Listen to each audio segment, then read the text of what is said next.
All right, so have you ever had one of those days where you just feel totally stuck? Yeah, like, trapped, like you can't get away. Oh, okay. I see where you're going with this. Imagine being stuck on Alcatraz. Alcatraz. You know that infamous island prison Oh, yeah. in the middle of bone-chilling San Francisco Bay? Okay, that's a whole other level of You're stuck. not just stuck there, Yeah. but also, desperately trying to escape. That sounds pretty intense. That's what we're diving deep into today. One of the most famous escape attempts from Alcatraz, Oh, wow. using the original FBI records. Original FBI record. Yep, and some info from Wikipedia, too, just to give us a little background. Sounds fascinating. Alcatraz was no ordinary prison.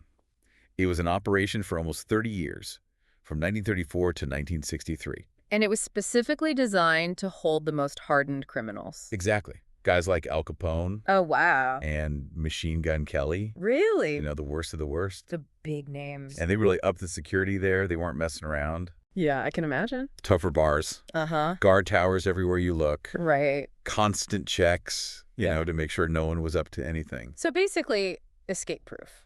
You would think. But But 36 men, 36? in 14 different attempts, they actually tried to break out. No way. Yeah. So did any of them actually make it? Most were caught, Makes sense. or, they just didn't survive. It's Alcatraz. But there were these 3 guys 3. who just vanished without a trace. Vanished. Gone. Who were they? Frank Morris Okay. and brothers John and Clarence Anglin. Brothers. Wow. Did they make it? That's the question, isn't it? Did Alcatraz win in the end? Let's find out. So first, we got to understand these guys, Right. the escapees. Figure out what they were all about. Their backgrounds might give us some clues. Could be some important hints there. Let's start with Frank Morris. This guy was basically like a criminal prodigy, Oh, what? born in D.C., orphaned at a young age. Oh, wow. He already had a criminal record. By the time he was 13, 13. he even escaped from other prisons Other prison. before he ended up at Alcatraz. So this wasn't his first rodeo. Oh, not at all. What else? And get this. He had an IQ in the top 2%. Whoa. Super smart. Do you think that, played a role in the escape? It could have. Yeah. Maybe that's why their plan was so complex. It's possible. Then we have John and Clarence Anglin. The brothers. These guys grew up on a farm Okay. with a big family, and they learned to swim like crazy. Swim. Yeah, in Lake Michigan. Oh, wow. That's cold. Ice cold. Brrr. But they became bank robbers. Bank robbers. But they had this weird code. A code. They only targeted businesses that were closed. Closed. They didn't want to hurt anyone. Huh. Interesting. So they were ethical criminals. Yeah, kind of. Makes you wonder why they wanted to escape. And all 3 of these guys, Yeah. they had tried to escape before. From other prisons? Multiple times. Seriously? Like, they were obsessed with breaking free. Wow. Maybe that's what brought them together. Their shared experience, Right. this drive to escape. Exactly. I wonder if that's how their Alcatraz plan started. And then there's Alcatraz itself, the rock, Oh, yeah. Intimidating. surrounded by those rough, freezing Pacific waters. Not exactly inviting. It's like you'd have to be insane to even think about swimming away. You're not kidding. It's not just the physical barriers, Right. It's like the psychological impact of being there. The mental toll. The isolation, the constant watching. It was like crushing your hope. Exactly. It's a mental battleground as much as a physical one. So how did they even begin to plan an escape from a place like that? So picture this December 1961. Okay. Guards find some discarded saw blades. Saw blades. Seems pretty small. You'd think so, right? Yeah. But that's how it all started. Yeah. That little discovery, it set their whole escape plan in motion. Those saw blades. No way. I know. Crazy, right? Totally. So for 6 months, they worked on these ventilation ducts. Ventilation ducts. The ones underneath their sinks. Under the sinks. They had to widen them Widen them. How? with spoons. spoons. And they made a drill Out of what? from a vacuum cleaner motor. Seriously. And they used spoons. Spoons. I can't even imagine. It must have taken forever. The patience, the dedication. It's amazing. And to hide what they were doing, Yeah. they used paint and cardboard, anything they could get their hands on. Smart. They even played the accordion Do you get to corn? cover up the noise. That's brilliant. It's like something out of a movie. Seriously, it takes so much ingenuity to pull something like that off. Under that kind of pressure, too. Right. Limited tools, the constant threat of getting caught. Every move had to be carefully planned. This wasn't just luck. No way. It was pure skill and determination. You were totally committed. Absolutely. And get this, they set up a secret workshop A workshop. on the tack level of the cell block. Wait, what? They were making their escape equipment right under the guards' noses. How did they pull that off? I have no idea, but it's crazy. That takes some serious guts. To create a whole secret operation like that. Right under the noses of the guards. Amazing, right? Absolutely astonishing. But check this out. They used more than 50 raincoats. Raincoats. Yeah, to make life preservers. Life preservers. And then they made this giant raft. Raft. 6 feet by 14 feet. Out of what? They stitched it together and sealed it. With what? Whatever they could find. Oh. They even made paddles. Paddles, too. How did they keep all this a secret? It's unbelievable. It really is. And they even use steam pipes For what? to vulcanize the seams of the raft. Seriously. Isn't that amazing? They were like MacGyver in there. They use magazine articles to learn how to do this stuff. It's crazy how resourceful they were. They really thought of everything. They even made these fake heads. Fake heads. Like dummies. Out of what? Soap, toothpaste, concrete dust. That's creepy. And they used real hair. Real hair? They were super realistic. Oh, wow. So, like, to fool the guards. Yeah. That's brilliant. They bought themselves some time. Until the guards finally realized. Imagine their faces when they figured it out. They must have felt so tricked. And maybe a little freaked out, too. Yeah. I can imagine. Those dummy heads. That's a pretty bold move. They were definitely taking a big risk. It was a gamble, that's for sure. But it paid off, at least for a while. For a while. So what happened next? Well, that's where things start to get really interesting. Oh, I can't wait to hear it. Let's dive into the actual escape. Okay, let's do it. So it's the night of June 11th, 1962. The big night. The moment of truth. They're making their move. They climb to the roof, Okay. go down this vent pipe, Uh-huh. scale a couple fences, and they're gone. Wow. Just like that. They vanished. But there's a twist. What happened? One of the guys, Yeah. Alan West, Okay. he couldn't get out. I couldn't escape. The cement he used Yeah. to cover up his work in his cell, Right. it hardened too much. Oh, no. He was trapped. What a nightmare. Can you imagine? So close. So the other three, they launched their raft, From where? the northeast shoreline. Okay. It was a blind spot The blind spot. for the prison surveillance. Oh, they knew about that. They did their homework. Those guys were meticulous. They studied every detail. Looking for weaknesses. Exactly. Wow, that's impressive. And there's another thing. What's that? Remember that crash? What crash? The guards heard it? During the escape. Yeah. Oh, yeah, I remember that. What if they had investigated?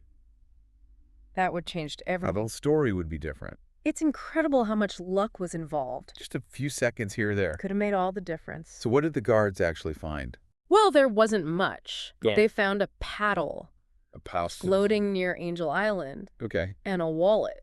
With IDs? Some scraps of raincoat material Raincoats? washed up on shore, Makes sense. and a life vest. A life vest. It's a big one. All found around Angel Island. Right along their escape route.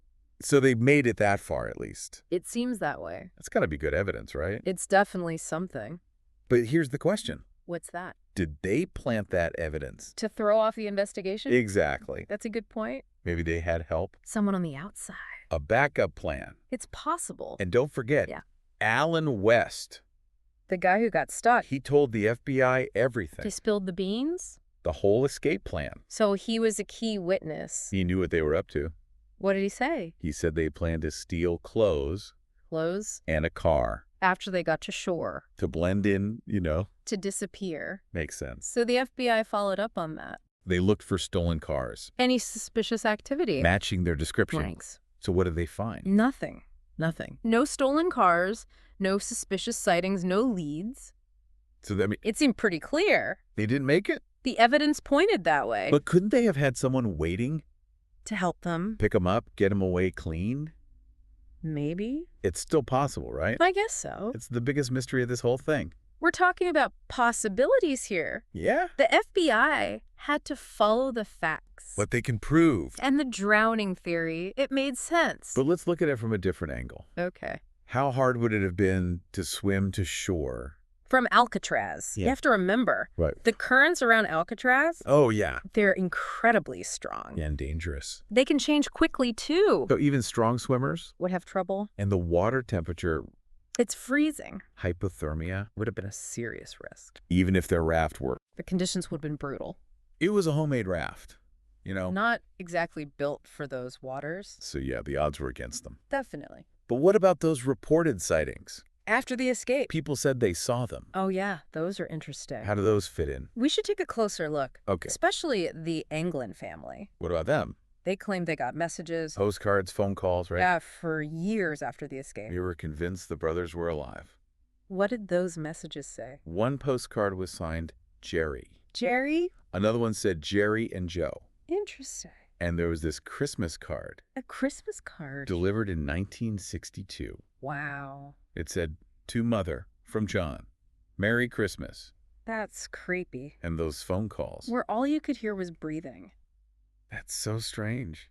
The FBI looked into it, of course. They couldn't verify anything. No proof, No postmarks on the envelopes. no phone records, It could have been real. or a hoax. We just don't know. And the Anglin family said their mother, Yeah. she got flowers every Mother's Day No card, just flowers. until she died, When was that? 1973. Okay.